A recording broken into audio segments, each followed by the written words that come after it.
Two আর দর্পণ academy.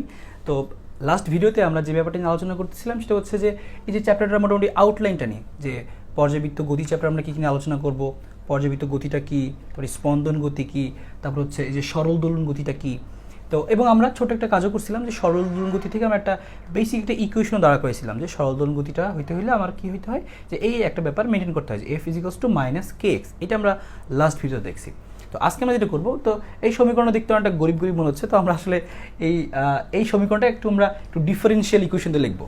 তো আমরা ওই জন্য লিখছি যে সরল দোলন গতির ব্যবকলনীয় সমীকরণ বা হচ্ছে ডিফারেন্সিয়াল ইকুয়েশন।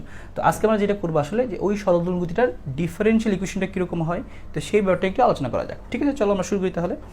তো ফার্স্টে হচ্ছে আমরা যে ব্যাপারটা আমরা লাস্টে পাইছিলাম গতদিন, সেটা হচ্ছে কী ছিল, যে এফ ইজিক্যালস টু হচ্ছে মাইনাস কে এক্স।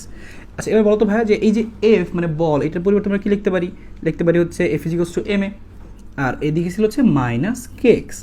এবার এই যে আমরা লিখছি এ, এইটার পরিচয় ছিল কি ত্বরণ। এবার আমি যদি ডিফারেন্সিয়েশন দিয়ে লিখতে চাই ত্বরণ, তাহলে কী লেখা যাবে, আমরা একটা ব্যাপার জানি, সংজ্ঞা থেকে জানি যে a equals to dv by dt. অর্থাৎ আমরা ত্বরণের সংজ্ঞা যদি বলি তাহলে কী বলবো আমরা, যে হচ্ছে ত্বরণ বেগের পরিবর্তনের হারকে ত্বরণ বলে। আর আমরা আরেকটা ব্যাপার আবার জানি যে বেগ, সেটাকে কি বলতে পারি, আমরা আবার বলতে পারি হচ্ছে ডিএক্স বাই হচ্ছে ডিটি। অর্থাৎ সরণের পরিবর্তনের হারকে বেগ বলে। তাহলে একবারে লিখতে চাই যে ত্বরণটা, তাহলে কি লিখতে পারবো ভাইয়া, এই যে লিখছিলাম আমরা যে ডি ভি বাই ডিটি, আর এই ভি এর পরিবর্তে লেখা যায় ডিএক্স বাই ডিটি। তাহলে আমি এই ভি এর পরিবর্তে আবার বসাই দিলাম কি, যে ডিএক্স বাই ডিটি। তাহলে এবার যদি এইটুকু মুছে দিয়ে এইটুকু একবার করে দেখাই, তাহলে এই যে এই ব্যাপারটা যে লিখছি আমরা, এটার অর্থ কী দাঁড়াচ্ছে, যদি আমি এই সরণটাকে দুইবার ডিফারেন্সিয়েট করি টি এর সাপেক্ষে, তাহলে আমি ত্বরণ পাবো। আর ডিফারেন্সিয়েশনে এই ব্যাপারটাকে আমরা এইভাবে লিখি আর কি, d square x divided by dt square. অর্থাৎ আমি ত্বরণকে আসলে এইভাবে লিখতে পারবো। এটার মিনিং কি একটু আগে বললাম আমি, যে সরণকে যদি আমি দুইবার ডিফারেন্সিয়েট করি তাহলে ত্বরণ পাবো। তাহলে আমরা এই এর পরিবর্তে এইখানে জাস্ট আমরা একটু পরিবর্তন করে দিই। তাহলে লিখলাম আমাদের এম ছিল আগে থেকেই, আর আমাদের জিনিসটা দাঁড়ালো হচ্ছে d square x divided by dt square. আমরা এখান থেকে দেখতে পেলাম ব্যাপারটা। আর ওই পাশে ছিল হচ্ছে মাইনাস কে এক্স। তো এক কাজ করি, ওই মাইনাস কে এক্সটাকে আমরা এই পাশে নিয়ে চলে আসি। তাহলে লেখা যাবে কি, যে plus K x is equals to 0।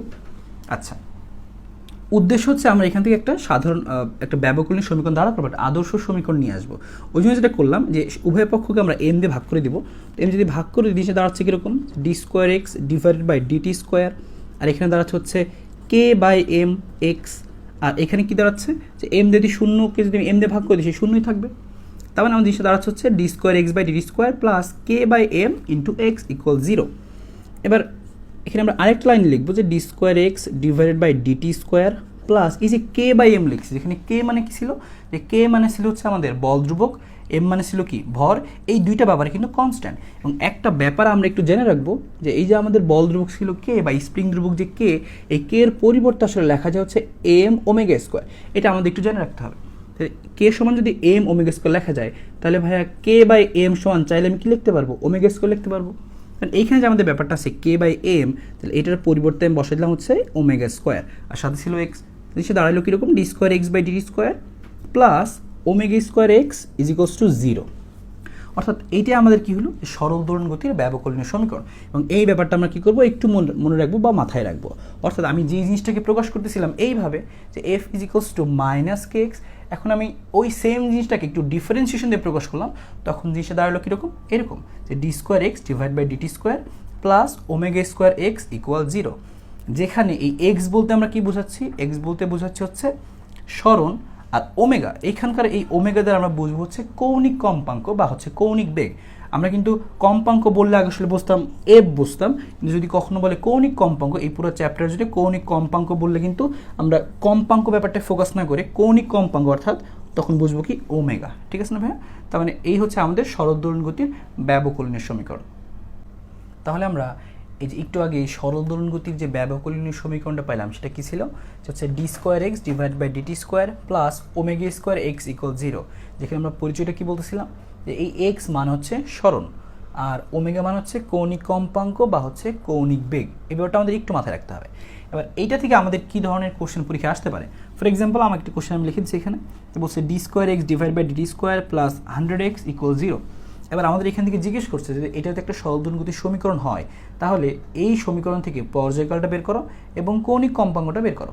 আমরা একটু দেখি যে আসলে এরকম যদি কোশ্চেন থাকে কখনো তাহলে কীভাবে বের করতে হয়। এবং মজার ব্যাপার এই কোশ্চেনটা কিন্তু আমাদের অ্যাডমিশন পরীক্ষাতে একটু বেশ আসে, এবং তুমি যখন হচ্ছে এইচএসসি পরীক্ষা দেবো তখন অবজেক্টিভে আমরা প্রায় এটা আসতে দেখি। তো ব্যাপারটা তোমরা জেনে নিই যে কীভাবে করতে পারি।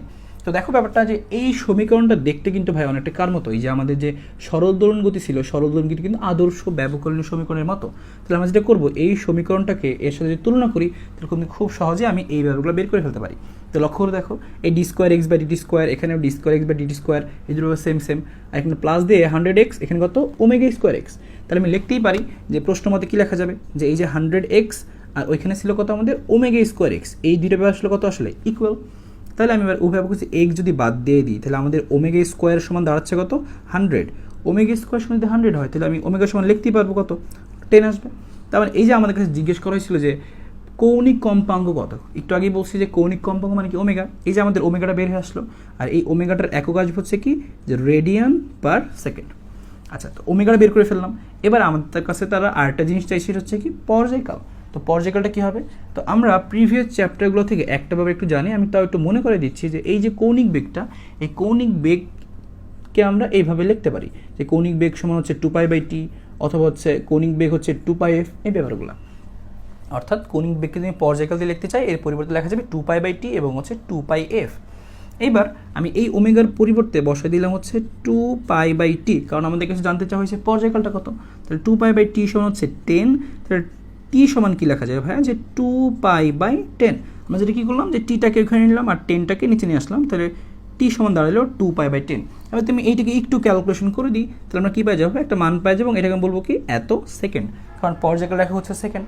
তার মানে আমরা কিন্তু চাইলে খুব সহজে এভাবে করে যে একটা এই সরল দোলন গতির ব্যবকলনীয় সমীকরণ ইউজ করে বিভিন্ন কৌণিক কম্পাঙ্ক, পর্যায়কাল বা হচ্ছে শুধু কম্পাঙ্ক যদি বলতো তাহলে আমরা এই সমীকরণ ইউজ করে বের করতে পারতাম।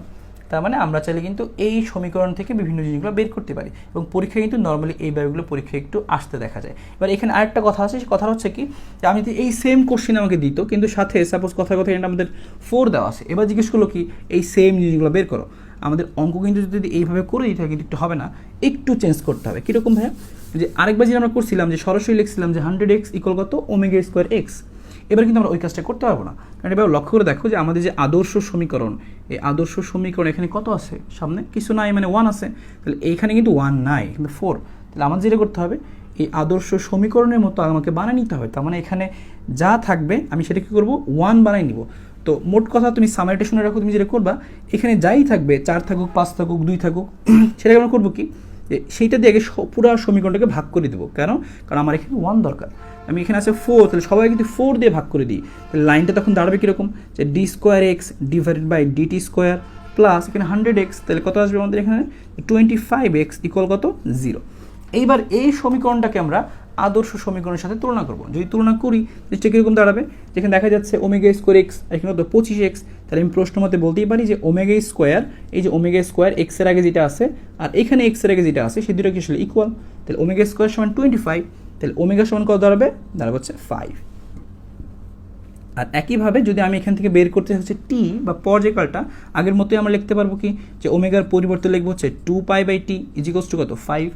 তার মানে আমি যদি টি লিখতে চাই তাহলে বুঝতেই পারছো টি সমান লেখা যাবে যে 2π/5।